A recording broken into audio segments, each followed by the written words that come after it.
Hello guys, আসসালামু আলাইকুম। আজকে চলে আসলাম আমাদের সবজি বাগানে। আজকে আপনাদেরকে দেখাবো আমাদের সবজি বাগান। এখানে আমাদের কি কি সবজি লাগানো আছে আপনারা দেখতে থাকুন। এখানে অনেক রকম গাছ আছে, যেমন লাউ গাছ, কুমড়া গাছ, সিম গাছ, উচ্ছে গাছ, আরও আছে রঙিন বেগুন গাছ, সবুজ বেগুনও আছে।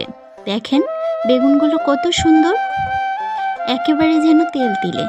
এরকম বেগুন খেতে অনেক মজা লাগে ছোট মাছ দিয়ে।